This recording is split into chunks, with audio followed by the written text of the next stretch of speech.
সবাইকে স্বাগত জানাচ্ছি আমার আজকে নতুন একটি রেসিপি দেখার জন্য। আজকে আপনাদের সাথে শেয়ার করব ভিন্ন ধরনের রূপচাঁদা মাছের একটি রেসিপি। অনেক সময় দেখা যায় বাজার থেকে মাছ আনলে মাছগুলো নরম হয়ে যায়। তো এই নরম মাছটাকে কিন্তু আমরা সঠিকভাবে রান্না করলে বোঝার উপায় নেই মাছগুলো যে নরম ছিল।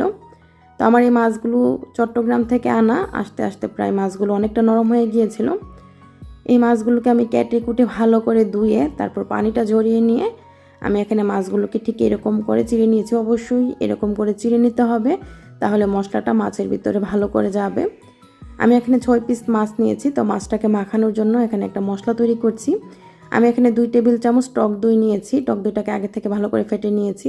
হাফ চা চামচ লবণ নিয়েছি, 1 চা চামচ মরিচ গুঁড়া, হাফ চা চামচ ধনিয়া গুঁড়া দিয়ে দিলাম, এখানে পৌনে 1 চা চামচ হলুদ গুঁড়া, এখানে দিয়ে দিলাম হাফ টেবিল চামচ লেবুর রস। এখন এই সবগুলো মশলাকে একসাথে ভালো করে একটা কাঁটা চামচের সাহায্যে আমি মিশিয়ে নিচ্ছি।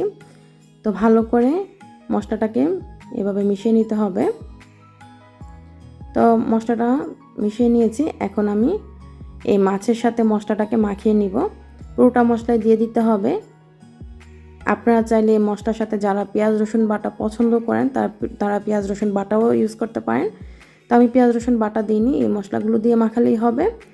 তো মশলার সাথে ভালো করে মাছগুলোকে আমি মাখিয়ে নিচ্ছি। প্রত্যেকটা মাছের গায়ে ভালো করে মাখিয়ে নিতে হবে। তো মাছগুলোকে এভাবে মাখিয়ে নেওয়ার পর আমি প্রায় 5 মিনিটের মতো রেখে দিয়েছি। 5 মিনিট পর চলে যাচ্ছি ভাজার জন্য। আমি চুলায় একটা প্যান বসিয়ে প্যানটাকে গরম করে নিয়েছি। এখানে আমি মেজারমেন্ট কাপে 1 কাপ রান্নার তেল দিয়ে দিলাম। তেলটা যখন গরম হয়ে গিয়েছে দিয়ে দিচ্ছি এখানে মাছগুলো। একবারে সবগুলো মাছ দিচ্ছি না, যেহেতু মাছগুলো একটু নরম হয়ে গিয়েছে। এখানে 3টি করে মাছ দিয়ে আমি ভেজে নিচ্ছি। আর নরম মাছগুলো কিন্তু অবশ্যই এরকম ডুবো তেলে ভাজতে হবে। তো আমি এভাবে 2 মিনিটের মতো ভেজে নিচ্ছি। 2 মিনিট পর উল্টিয়ে নিচ্ছি। চুলার আঁচটা আমি মিডিয়াম আঁচে রেখেছি। এখন আমি উল্টিয়ে আবারও 2 মিনিট ভেজে নিব। 2 মিনিট ভাজার পর তারপর চুলার আঁচটা লো আঁচে করে একদম মচমচে করে প্রায় 3-4 মিনিট উল্টিয়ে পাল্টিয়ে এরকম ব্রাউন কালার করে ভেজে নিব। এই যে দেখুন, অবশ্যই একটু সময় নিয়ে এই মাছগুলোকে ভাজতে হবে, যাতে করে মাছগুলো একদম মুচমুচে হয়, ভিতর দিয়ে সুন্দরভাবে কুক হয়। তো এইভাবে আমি প্রায় 7 থেকে 8 মিনিট সময় লেগেছে মাছগুলো ভাজা হতে। তো তুলে নিচ্ছি। মাছগুলো মচমচে হয়ে গিয়েছে আর কালারটাও সুন্দর এসেছে।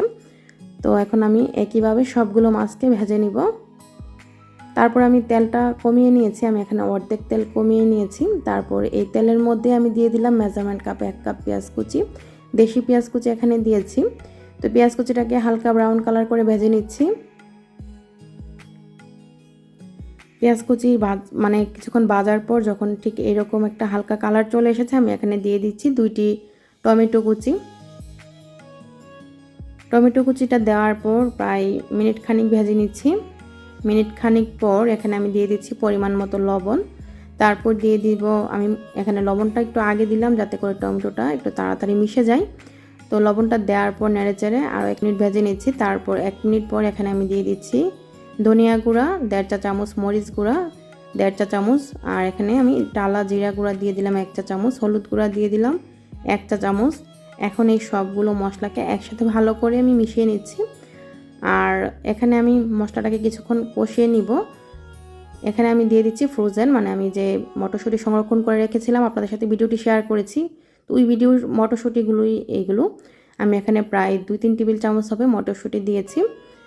হাতের কাছে থাকলে দিবেন, না দিলে সমস্যা নেই।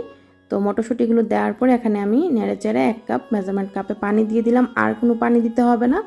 তো পানিটা দেওয়ার পর আমি এখানে মাছের মশলা দিয়ে দিচ্ছি।